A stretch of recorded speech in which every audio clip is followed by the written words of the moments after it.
Welcome, everyone. I'm Raquel Willis, co-founder of Gender Liberation Movement. Welcome to one of 4 roundtables for Trans Week of Visibility in Action, which GLM is hosting March 25th through 1st. This week, we're making one sustained argument. Gender liberation is for everybody. The fight for trans rights, lives, and liberation is connected to everyone's fight for bodily autonomy, self-determination, and pursuit of fulfillment. Today's conversation sits right inside that frame. So the right is telling a very specific story about masculinity right now.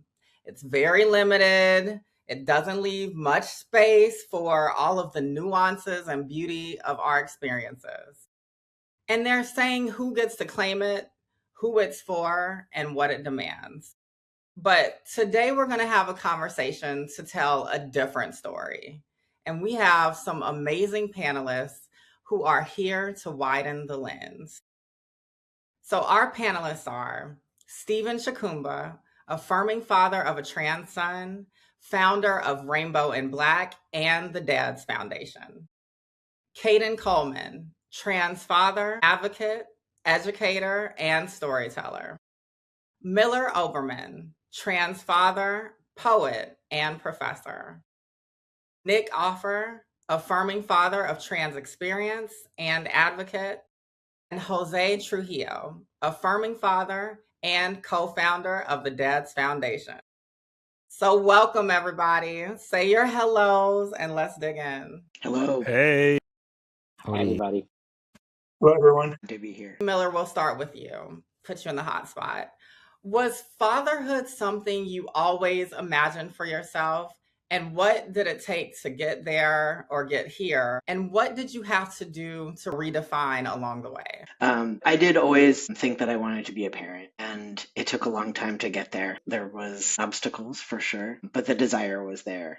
But then when you do have a child, the surprises are essentially never ending, and you find yourself unprepared in a wide variety of ways that you might have not expected. And so it's been a real learning experience in a variety of ways. I'm here and I'm thrilled. And Jose, do you want to weigh in here? Esther and I were not very, very young, but young parents. When I first saw Daniel, I started to cry. People would ask me, are you crying tears of joy for seeing your newborn? And I remember having this feeling of, no, I'm really crying because the world can be so cruel. And so that sort of sentiment has been from the start. Wow. Well, look, hey, we're having a liberatory masculinities conversation, so we're down for everyone to cry however they need to, they want to. Nick, do you want to jump in? So I never thought I was going to be a parent. Like, I legit grew up assuming that was not going to be the case, but the universe does what it does. So I had to settle into it, but interestingly, like, I originally had to settle into the role where society assumed that I was the mother.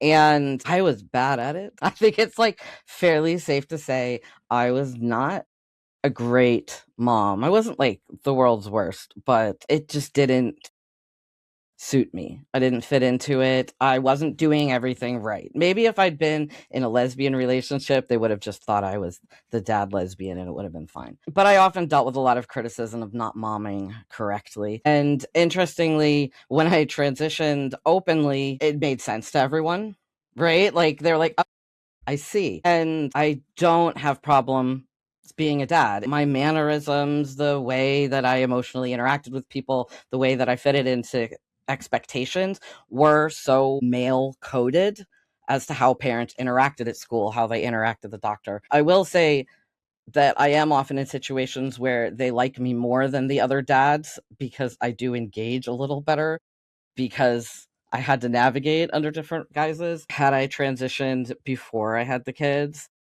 I might have been way more into parenting as well, instead of, when they were in elementary school, having to then adjust and be like, oh, I'm not so bad at this parenting thing. And so, like, it's one of those things where I do advocate for people to not stay in the closet as long as possible because your parenting absolutely suffers. But it turns out I was just a dad all along. Society just didn't realize it. Thanks, Nick. There are so many different aspects of life and engagement that hopefully broadens how we can connect with folks. I think of it as like a prismatic lens, and I feel like that's a bit of what you're talking about, having seen many different sides of parenthood.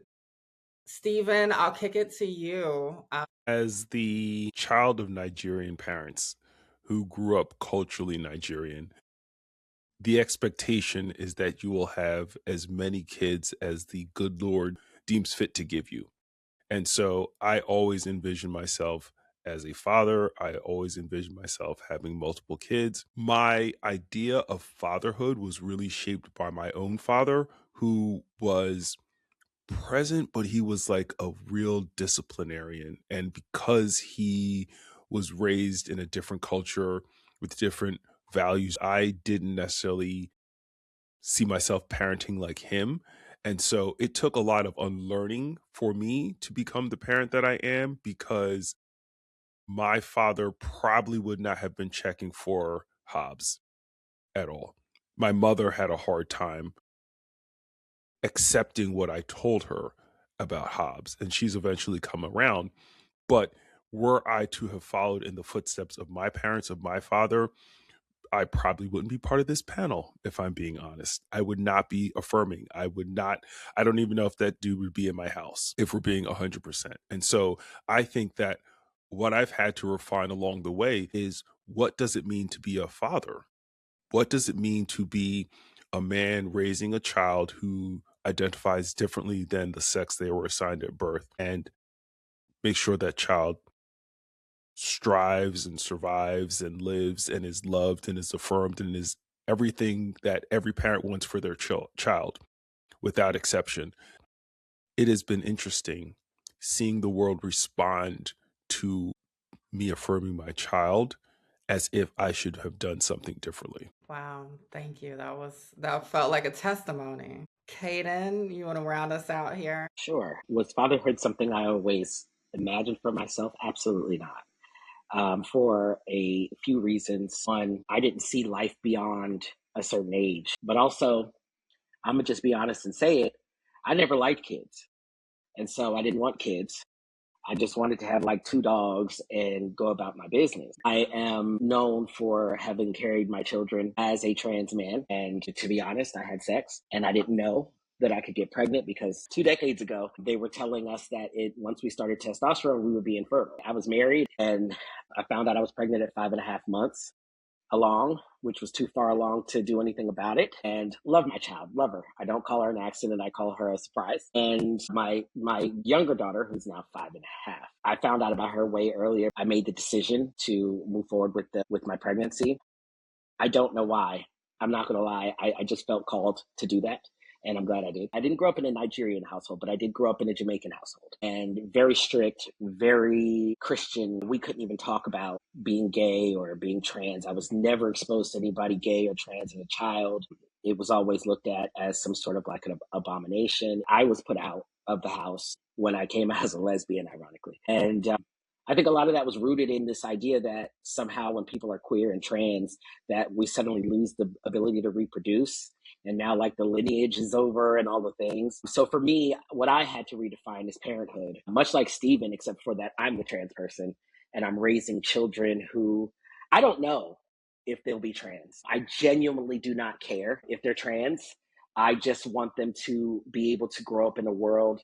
What Jose said resonated with me really heavy, because I feel guilt every day, especially as things progress in our climate, about the world that our children have to be brought up in. And so for me, I just had to redefine what parenting looked like. And so that my kids know that whoever they grow up to be, they can do so happily and without having to worry about ever losing the love of their parent, and that they will always be protected and guarded by not only myself, but the community I've built around me and us. Absolutely. I mean, Kaden, I feel like just in general, we don't hear enough of, I think, the real stories of folks who find themselves in parenthood, right? Who maybe didn't plan for it. So I appreciate your sobering perspective on that. I want to do a quick lightning round. Place is so important to me, and I'm hoping if folks can just kind of shout out really quickly where they're from. or where they live now? I'm in upstate New York, and I'm from New York. I'm in Valencia, Spain. I'm an East Coaster that's lived the last 40 years in the really rural upper Midwest. Originally from DC, but I live in New Jersey. I lived a lot of places, so I'm not going to name all those places. I was born in DC and I live in Houston, Texas. Oh, and this next question may be a bit heavier, Jose. I'm going to put you a little bit on the spot, but you answer, however comfortably, because I know we're going to dig into some difficult topics in the course of the rest of this discussion. I first off just want to give you so much kudos, and I think just your bravery, your powerhouse leadership in the affirming parents community for years alongside your partner Lisette, and of course your son Daniel. And we're in this era right now where so many families are under attack, especially in the United States.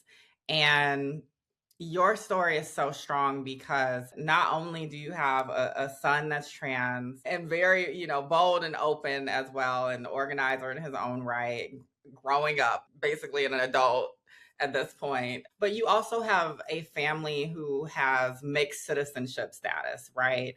And so coming into this era where we have a family here who is facing not only the cuts around healthcare and basically safety and security for their trans child, but also attacks on mixed status families, our migrant families. Can you talk a little bit about, I guess, the overlap of those experiences and how you've been able to find power in this time despite all those attacks on families like yours? As a person who was born in Mexico and having that tie to the U.S., that is historically very love-hate relationship between the U.S. and Mexico. My father was a bracero. He was a field worker in the 1960s. There's so many intersections that occur for a lot of Mexican families. And that was my case. I never really felt fully part of the U.S., even though I went to school there, I worked there, paid taxes and everything. There was always this feeling anytime they can tell me, we don't like you anymore. We don't want you here anymore. So when we first started advocating for our son, I remember having that feeling, oh, I know this road. I've been through this road my whole life. I know this road. We're going to live in the shadows. I know how to do this. I can't speak for trans folks and their experience. I felt something very similar every time I spoke to specifically trans folks. So seeing everything happening, unfolding in the past couple of years, all the attacks and everything just intensified. I guess the feeling was more of, where do we go from here? Not physically, but mentally. Where do we go from here in order to make sure that our family is okay? Because I know this road. That's all I kept thinking. I know this road, and this doesn't feel like it has an end. It's just going to be our experience. Wow. Thank you. I think a lot of folks have shared that sentiment in this time of just so much of what's happening is not new, right? We're using maybe different words in this context, right? I'm Black trans woman from the South. So talking to my older relatives about segregation and Jim Crow, in some ways, fascism has been a feature of many different folks and communities' lives in the US. And we also know throughout queer and trans history, there's been surveillance, always in some form, state violence. So I appreciate you making that connection. Despite these attacks, there's so much what I've been calling radical defiance in the face of it. And Miller, we were together just a few weeks ago for direct action in response to the HHS rules that have essentially tried to strip care for trans youth who need that life-saving care, that many major medical associations agree and are on the side of science. I've seen you in the streets, of course, and also you are a professor, and we know academic spaces have been under attack. Can you describe what it's been like to hold the line of liberation in academic spaces, but also the decision to be out there on the streets with us at GLM? Yeah, thank you. And Jose, thank you for what you said. I was really relating to it, even though I am not of an immigrant experience. But I think that as a person who was a trans child and didn't have that language for it, I understood what it was like for people to treat me like I was less than human. And anytime I see that feeling, it's like, oh, I know what this is, right? Like, there's no question. It's all different, these experiences in important ways, but there's a feeling that is very shared and it's painful. But I think there's a lot of strength in it. And so for me, I think, being in the streets and being in the classroom and also being at home and having a trans child too, like, they're not that dissimilar. These are all the spaces where we exist, and all spaces where we're being told that we shouldn't exist or that we don't. And so in every one of those places, we have to stand up and say, actually, we do. You can't pass a law and make that not true, because it just is. It's a fact. I realized early on teaching, I would have students come to my office, and I had this young trans woman come to my office and close the door and start crying, which always makes you a little nervous as a professor. And this student said, I got to call my mother and tell her that I had a trans professor. And my parents had told me that if I was trans, it would ruin my life. And I got to call my mother and say, I have a professor, he's trans, he published a book, he has a child, he has children and he has a family. And it was so sad. And it was also moving. And I was like, one day you're going to be this person for someone else. I was able to say that to my student, which no one ever said to me because we just didn't have the language for it. And so I was able to be out there in front of HHS and then get very little sleep after jail and get on a way too expensive Amtrak train with a bunch of dudes in suits and go teach my class with like 3 hours of sleep. And most of my students are queer and trans. And I was able to show up for them and be like, I'm fighting for you. And we're all going to fight for each other. And we talked about it in class. And they were like, we can't believe you're here. Like, we can't believe that you were in jail for 12 hours yesterday. And now you're here. Why didn't you take the day off? And I was like, I was there so that I could be here. These things go together, and that feels really important. And my students know that I'm fighting for them, and my kids know that I'm fighting for them, and it's important. We were in jail a few weeks ago for 10 hours in actual cells and then 12 hours in custody. But the sentiment you just shared is a sentiment so many folks who were with us shared, that even though we didn't anticipate that experience, that it was worth it, to be able to show that trans folks and the folks that love us are not victims. We are fighting, right? We're not waiting for the liberation. We're out here like, we're gonna grab it, damn it. I always feel that energy from you as well, Stephen. The first time I saw you speak, it was at some gala or something. I was just so moved, especially to see the strong Black father unabashedly affirming his children. And you've done so much even since then, from this documentary that just premiered at South by Southwest. If we can give a little clap or a big clap. So congratulations on that. That has already been, streaming for years. I'm very curious if you can speak to what it's been like to be on that quest to find more Black affirming families and the kind of example you're trying to show. First, thank you for setting this up. This is everything. This is so needed. I think people don't realize and expect to find us out here standing up to institutions that have for so long pushed marginalized people, whether they be disabled, immigrant, people of color, gender expansive people, to the margins like throwaway. And so I appreciate the fact that you've been very intentional about centering marginalized people and elevating their voices. So thank you. To your point, I was just at South by Southwest with Dwayne Wade, our executive producer. And one of the things that Dwayne Wade said that literally gave me goosebumps was that he felt like he was completely alone. There was nobody like him.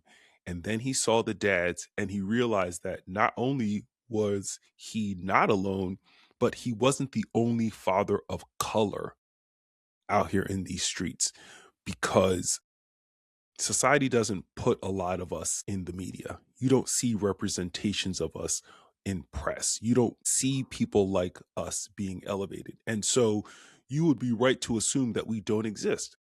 But we do actually exist. There are so many people who live the trans experience who have parents who said, I see you, I love you, and I support you. It's not everywhere, but it certainly doesn't fit the narrative that it doesn't exist at all. I know for a fact when I first realized who Hobbs was, when he shared his identity with me, I was like, damn, I don't know another family like mine. And so Rainbow and Black and the Dad's Foundation was specifically meant to address that gap, to make sure that no family that came after us felt that way because we had done enough to put resources out to create those lifelines to those families so that they know there are people out here who are willing to support you. And if you need a soft place to land, if you need a community that identifies with your unique experience, because the experience of gender expansive people of color is not the same as white people. It's simply not. And so you need people who can make you those collard greens when you need some, comfort food. Like facts. I don't want your casserole with raisins in it. I need me some proper comfort food. I said it, Kaden. It's true. You walk into some white houses, sometimes the food be crazy. No offense to any of the white food makers here. But it's important that people of color have places of color, communities of color that understand what we need and supply that without us feeling like we have to be out of our element, because I think we need these affinity spaces that are specifically for us. And yes, the larger community, we all need to be together. Diversity is our strength, but certain times only people who've lived a certain experience can provide that. Wow, Stephen, the strays that you are making so many families catch right now in our community. I'm just messing with you. But I hear you. And, I think that this has been a long standing dynamic, even just in LGBTQ plus community, because I remember growing up Black and queer and trans with no language. There was always a mainstreaming and a platforming that queerness and transness were white experiences for the most part. We're figuring out how to weave all of these experiences together to say, actually, queerness, transness, it's all of these things, right? It's Black, it's brown, it's white, it's Asian, it's everything, right? Kaden, I'm going to kick to you. And you've spoken a little bit about your public visibility, particularly around the birthing experience. But I think what's also just been so powerful to witness from how you use your platform is that you're someone who smoothly talks about how there's an overlap here between the fights for reproductive justice, which, I think gender affirming care is a part of reproductive justice oftentimes, but you speak about it so smoothly that these fights are intertwined. How does that understanding shape how you show up as a father? Well, first of all, I think that speaking about reproductive justice and transness is a trigger for so many people. But I think that's mainly because so many people attribute transness to trans women, and their automatic reaction is to get defensive, like men can't give birth. And I'm like, hey, girl, it's me. I gave birth. And that happened twice, actually. So in that experience, we've been talking about intersecting identities. I had to experience that as someone who was assigned Black, let's start there, assigned female at birth, and navigating maternal health as a man, right? The odds were not ever in my favor. My very first birthing experience, which was 12 years ago. Yes, she's 12, but it was horrible. It was absolutely terrible. I felt like I had no autonomy over my body. I ended up with terrible PTSD, postpartum depression, all the things. And Nick spoke about, I understood what you were talking about not being the best mother. Even though I never had to carry the mother title, I did have to deal with the way that Black women are treated in maternal spaces, and thusly the trauma. And that in itself trickled down into how I showed up as a parent. I couldn't, because I was so focused on staying alive, as in not taking myself, ending my subscription with life. And so for me, I decided that I needed to do something. I didn't know what at the time, and it didn't hit me until I had my second child. And I had my second child, and Angela Stanton who is nobody, so who cares, decided to call me a pedophile and all the things, and say that I'm trying to take over reproductive rights, steal reproductive rights from women and all the things.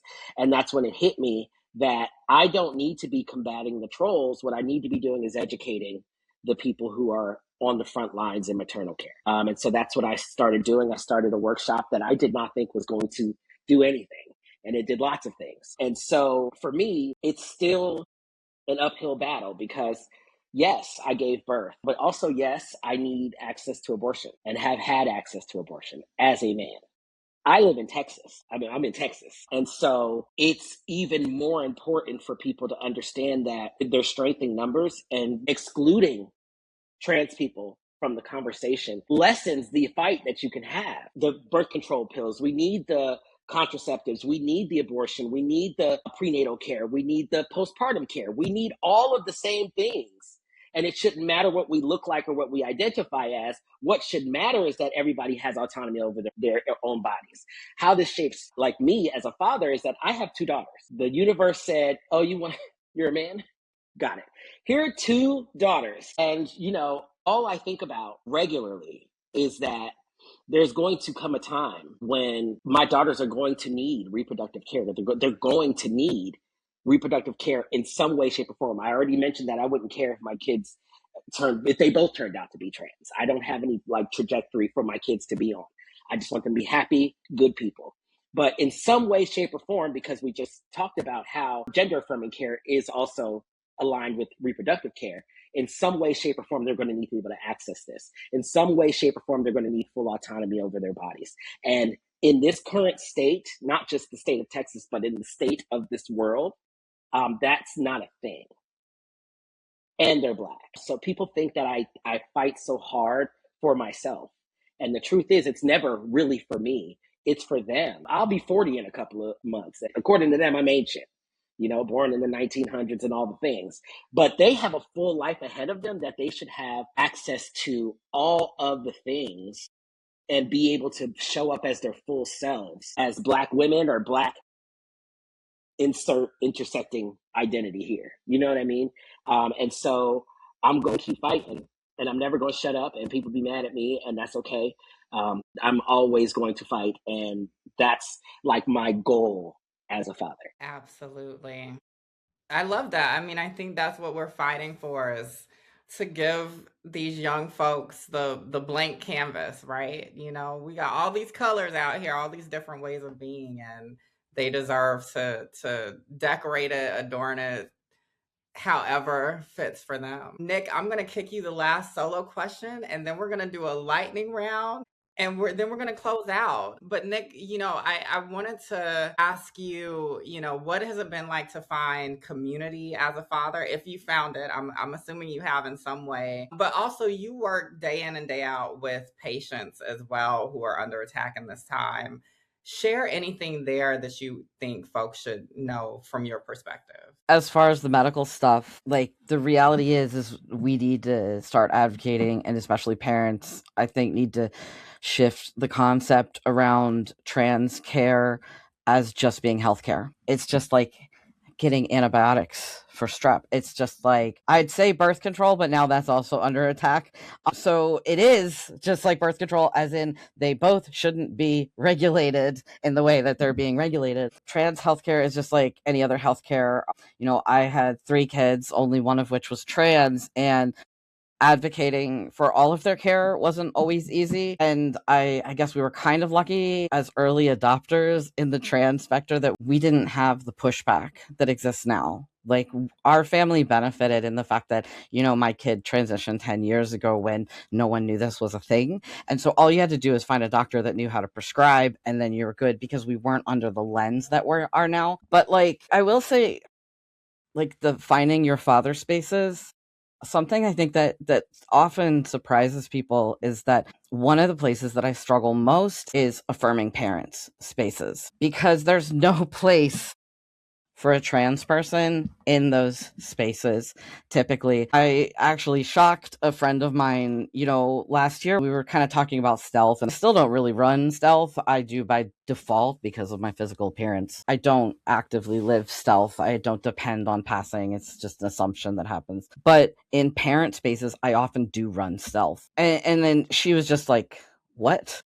I said, I lose credibility in affirming parent spaces the second I tell them I'm trans. It's shocking to almost adjust to that fact that like I'm there and I have all this credibility. I can answer all their medical questions. I deal with that in medical spaces with doctors as well. When I'm teaching doctors and they're listening to me and I have all this privilege and they're believing me when I'm talking about dosing, and then they find out I'm trans and it's like we can't understand our own care. But I deal with that in parent space too, because trans, they're like, oh, well, you don't understand what we had to go through. And it's like, well, you don't understand what anyone else has to go through. We are all individuals. Intersectionality is a thing. The reality is I still had to adjust to having a kid transition. I will admit that my kid maybe had a slight advantage. The fact that maybe we saw it a little sooner and just didn't put expectations on them.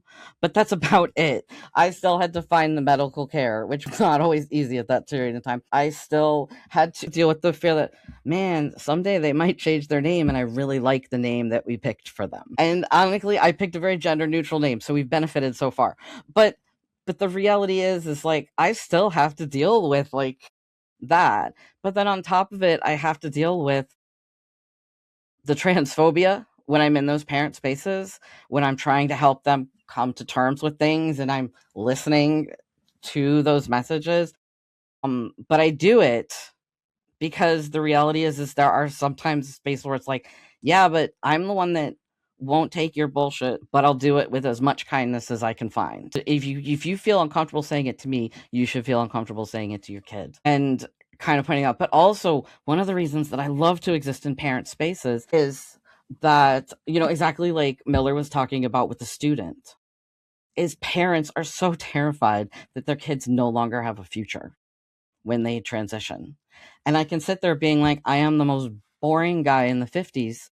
I've got kids, it's like I've got a life, I've got the house. It's like being like, you can get old and be trans and have just kind of a unexciting normal life. And so for me to be there, like people like, wait, you're trans? And they're like shocked. And it's like, yeah, we're just normal people, and you probably know 1,000 of us, and you just haven't clocked us. And so I think sometimes being that like boring, normal old man is really important in parent spaces so that they can start to shift their thinking and picture a future for their kid that is still trans, but different, right? Like, because they have to change their expectations. Well, I can allow them to change the expectations, something that they perceive as normal, although like forget normal, right? But at the same time, still trans. That those two things are synonymous for many people. And I do look forward to not having to stealth in parent spaces. I don't think that's going to happen for a while, but I think that's like kind of the hard part of that intersectionality, right? Of being in a space and being like, I can be different and the same, and having people, I think, recognize that intersectionality is something that trans advocacy spaces are not always there for yet, because you're either trans and we're advocating for you, or you're one of us, and it needs to recognize that we can advocate with each other, not One for of each other. us. One Yes. of us. I love it. Nick, thank you for sharing. Trans folks deserve to be boring too. We don't always have to be the spectacle in the room. I was going to do another question, but I think you really answered it, that you know, the difficulties, the ways that we need to continue to shift these affirming parent spaces.